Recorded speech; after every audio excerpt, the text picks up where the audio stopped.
Hi, and welcome back to the Water Pavilion here at COP26 in Glasgow. We're at our third session of the day, which is focused on finance. And I'm very, very pleased to be opening the session and introducing Professor Salim Hook, Director of ICAD. He is providing the keynote speech today on a session titled Making Finance Flow, Turning on the Taps for Water and Climate Solutions. Over to you, Professor. Thank you very much. Thank you to WaterAid for inviting me, and congratulations on doing a very nice water pavilion. I hope we'll see them in future years as well. Let me start with where we stand on climate finance more generally, and I'm sure those of you who have been watching the news will know that we have a $100 billion climate finance promise that goes back 6 years to Paris in the Paris Agreement in 2015, which was supposed to be $100 billion a year, starting from 2020 onwards. But now we're at the end of 2021 when we should have got a second 100 billion, but we haven't even got the first 100 billion. And not only that, we have a message from the developed countries coming into Glasgow in the last couple of days saying, we're not even going to get it next year in 2022. We're going to get it 2 years from now in 2023. So that's a very, very bad way to start COP26. Where rich countries, having made a promise a long time ago, are coming and not only not delivering on the promise, but saying the check's in the mail and it'll get to you in 2 years' time. So I'm very disappointed. I'm sure many others are as well. But that's not the only story. There's a second-order story in the climate finance scandal, I call it. The big one is the lack of delivery on the 100 billion. The other one is the distribution between loans and grants and funding mitigation versus adaptation. And what has happened with the money that they have given, we're not exactly sure how much they've given. It's maybe in the order of 70 to 80 billion, but nobody's sure of the numbers, and even the numbers they claim are subject to challenge. But nevertheless, what is not subject to challenge is the proportion of the funds that they have given. 80% of them have been given as loans for mitigation actions, and only 20% have been given for adaptation. Now, there's a reason for that. The reason is that mitigation activities are essentially renewable energy, wind or solar. They generate energy, they generate an income from that energy, they sell it, and therefore they can repay loans. And so they get loans. Getting loans is much easier. But adaptation for poor people struggling with floods and cyclones and droughts, they are just struggling to survive, and adaptation funding is just helping them manage the risk, manage the impacts, and they're not making extra money that they can repay a loan with. So loans are simply inappropriate. I would say loans are in fact immoral for polluters to be charging loans to the victims of their pollution. They should be giving them help as a matter of principle. And so the givers of the money, the so-called donors, I don't like using the word donors, these are rich countries who owe money, they prefer to give loans for mitigation and do not like giving grants for adaptation. So one of the big demands coming out here, and in fact in the many speeches from the heads of government we've heard already in the last 24 hours, is that half the money on adaptation, and that should be in the form of grants, not loans, and it should be targeted at the most vulnerable communities in the most vulnerable countries. And then, when anything to do with adaptation has to do with water. All right, so you don't have to make a case for water separately.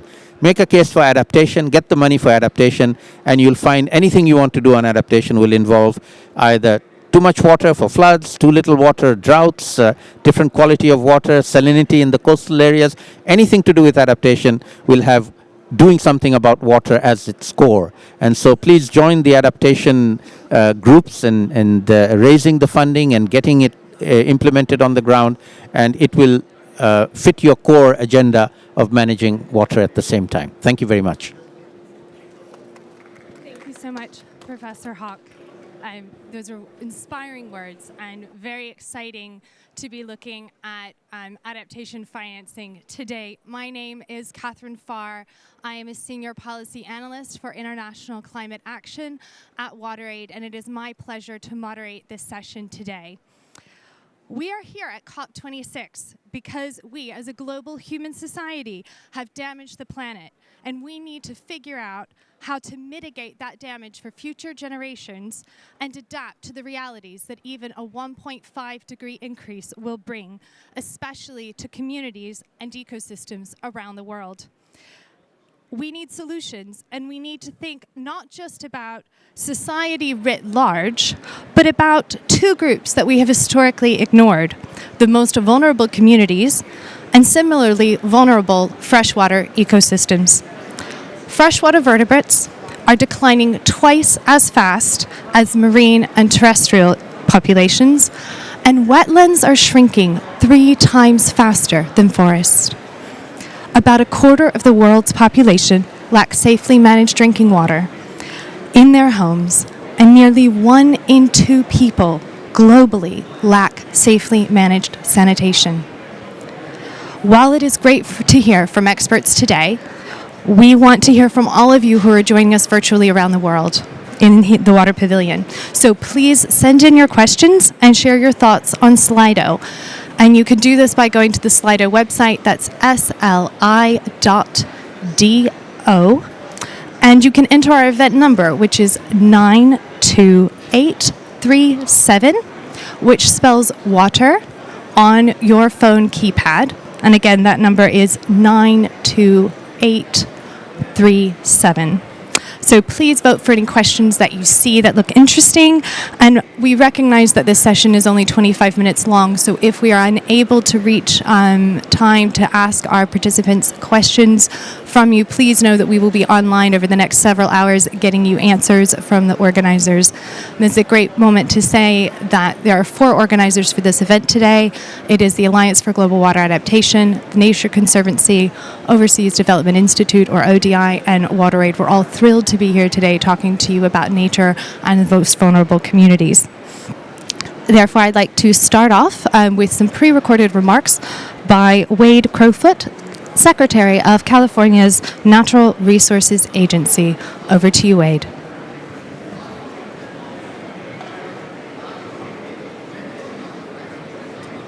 Thanks so much for the introduction, and big thanks to those of you who organized this event and for those who brought the Water Pavilion to life.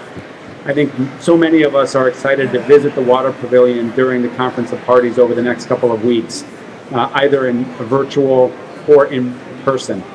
I know I'm looking forward to stopping by in person in just a few days. I want to share a little bit about the intersection between water and climate change to kick off our discussion today. Here in California, we face major water challenges as a result of climate change. We're a fairly dry Mediterranean environment, not unlike Australia or South Africa. And so the changing climate and what it means to our water systems places great stress on our communities, our agriculture and environment, and our fish and wildlife. And specifically, the climate change is bringing in California are the drier periods are becoming drier, and the wetter periods are becoming wetter. Where I sit in our state capital in Sacramento, we just experienced the longest number of consecutive days without any measurable precipitation. And the rainfall that actually stopped that infamous streak was actually the most intense storm we had in California's history here in Sacramento, over 5 inches of rain in one day. So that demonstrates just this extreme weather and the challenges it places on our water systems. We are navigating through our second major drought of this decade. That's measured as one of the worst droughts in 1,000 years, just a couple of years after a drought of similar magnitude.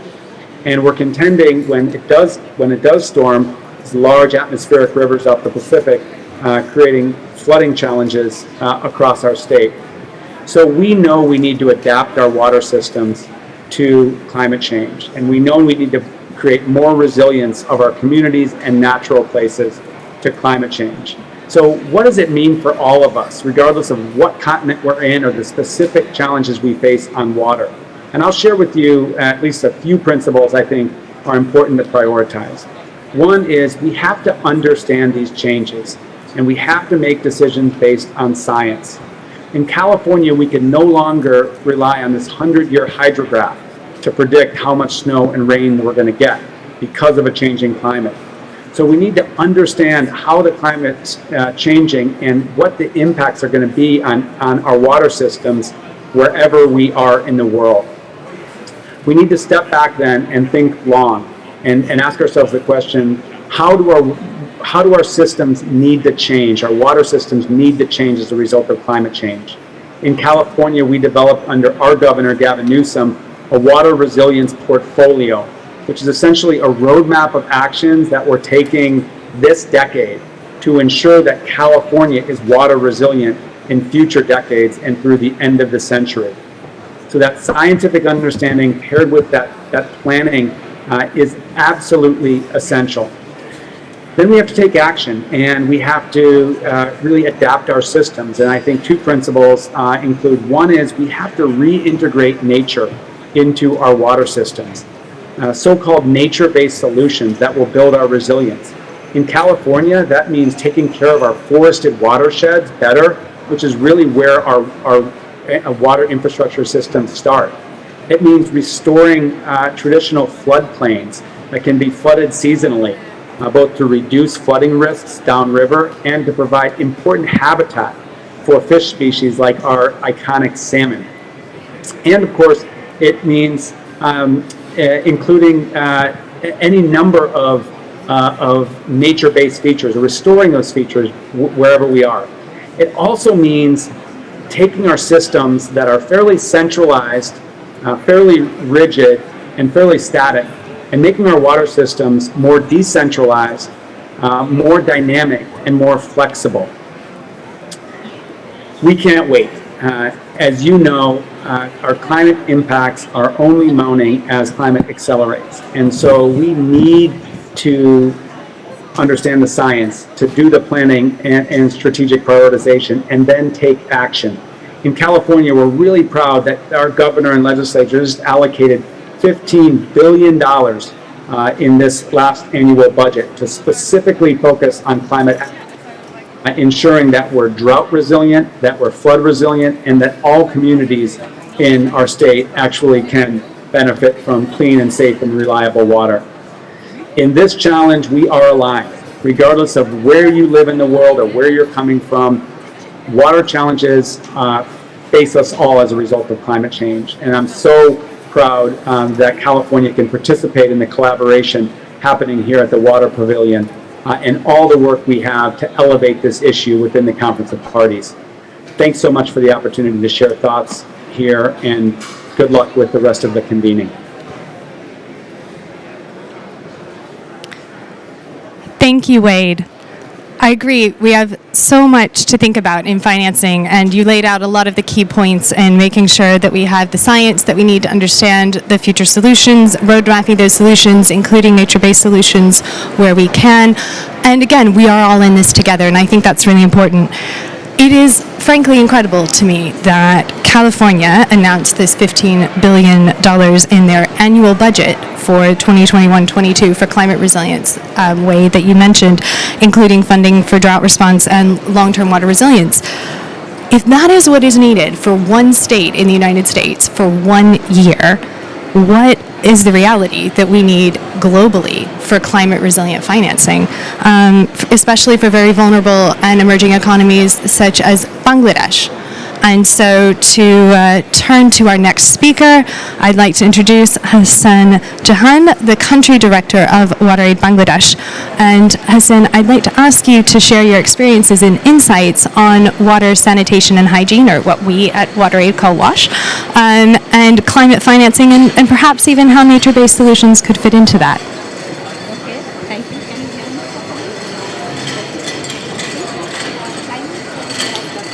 Impact on water. As being a civil engineer and also having experience in water sector, I personally believe that WASH and water resources should not be dealt separately, that both of them should be dealt integratedly, comprehensively, to address the impacts of climate change impacts on climate change to the vulnerable people.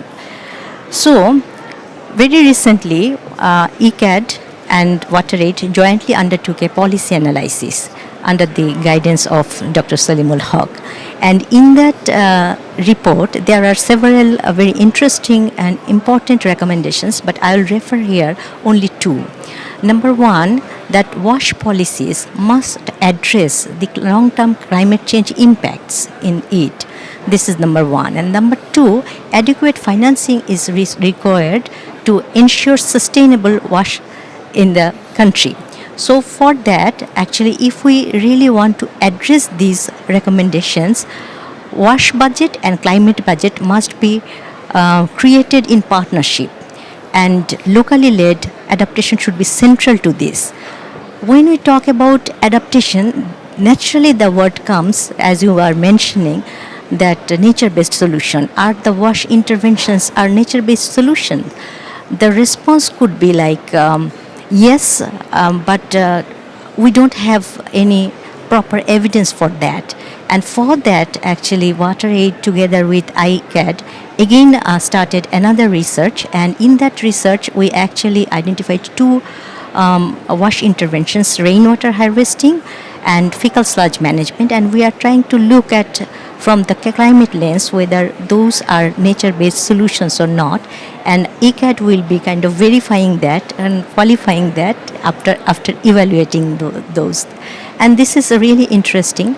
And my point is, as Dr. Salimul Haq was mentioning, that the place of $100 billion per year. So I would expect that should come immediately, and that should be diverted to our sector, which we are planning for and expecting for. Thank you so much.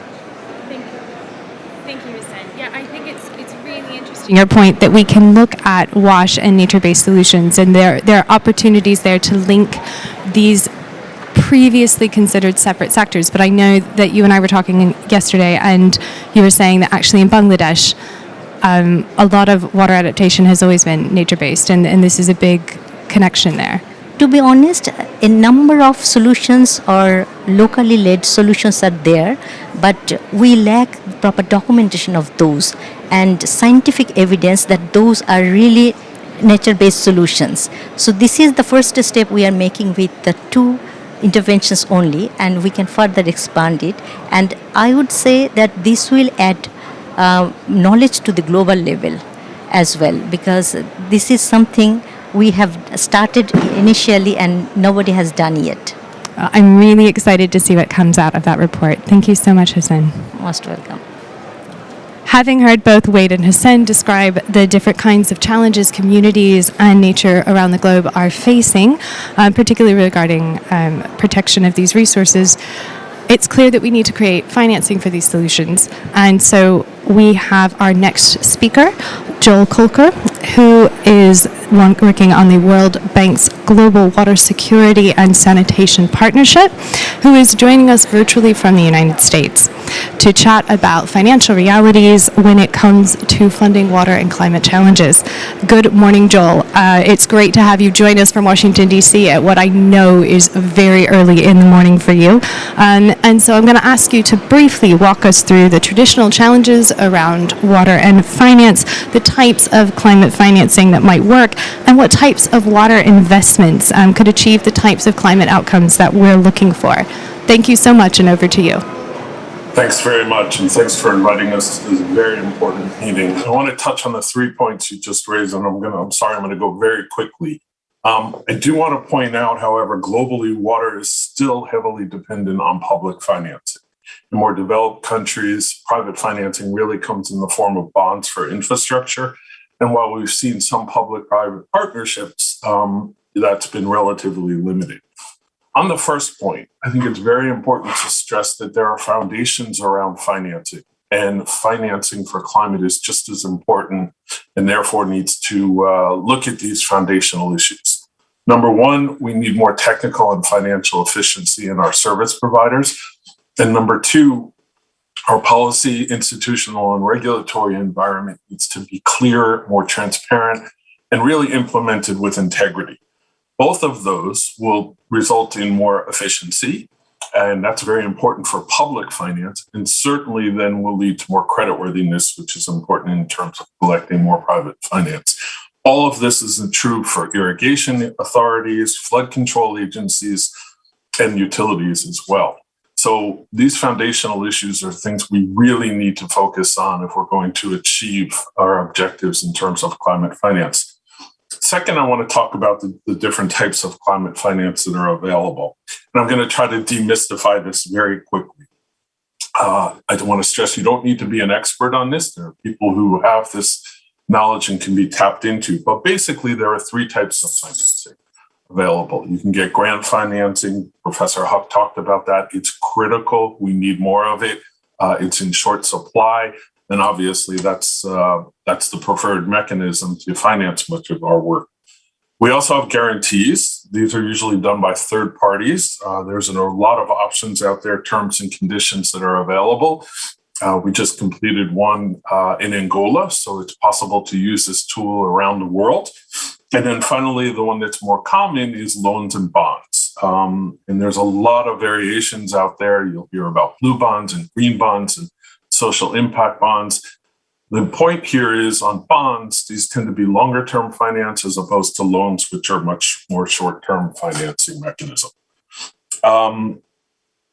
There are different kinds of structures here as well. You'll hear about results-based financing, which is for a particular outcome or result. You hear about asset-based financing or activity-based financing. There's a variety of these things, but the main point is you have these three types of financing. Finally, I want to talk about the different kind of climate outcomes that can support either mitigation and adaptation. And these really, the key thing here in the water sector, as in other sectors, is we need to be able to measure the impact, look at the reporting, and verify the impact in terms of the climate benefits. And that can be greenhouse gas emissions, energy savings, renewable energy generation, or other types of investments. Now, in the water sector, we really have about 6 different kinds of investments we can make. We can look at energy efficiency and water supply, sanitation, and irrigation. And we know, for example, that water and wastewater treatment plants are typically the largest energy consumers from municipalities, often accounting for 30 or 40% of their total energy consumed. So this is a big one. We know there's opportunities in renewable energy for water supply, sanitation, and irrigation, around hydroelectricity and solar pumping. Sanitation is another big one where we can see opportunities for investments in reducing greenhouse gas emissions, reducing methane and nitrous oxide, particularly through biogas capture. Climate smart agriculture. We know rice cultivation accounts for up to 10% of human-related methane emissions. So we see a lot of opportunity in mitigating that. Through particularly our work in Asia, where obviously there's a lot of rice cultivation. And then finally, one of the things that's been talked about already is watershed and landscape management, and that's around nature-based solutions. I want to highlight one project in particular in Malawi. It's 157 IDA loan, which means it's extremely low interest. It's really just an admin fee. The objective there is to look at sustaining the landscape management and practices and improving the watershed services. That program has 3 components. It's looking at landscape restoration, improving watershed services, and finally, there's a technical assistance in program management. In both cases, I just want to stress we have 2 tools you can look at. We have a course online on water financing, which is relevant.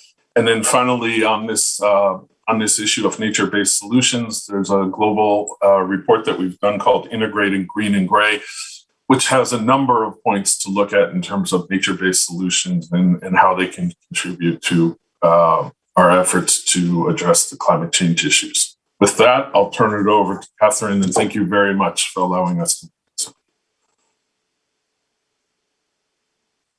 participate. I believe we're at time, so I want to thank all of our wonderful speakers who participated both virtually and in person today, and to thank all of you for coming either physically or virtually to the Water Pavilion. We have amazing programming coming on in the next 10 days, so please come back. Please tune in for the rest of Finance Day.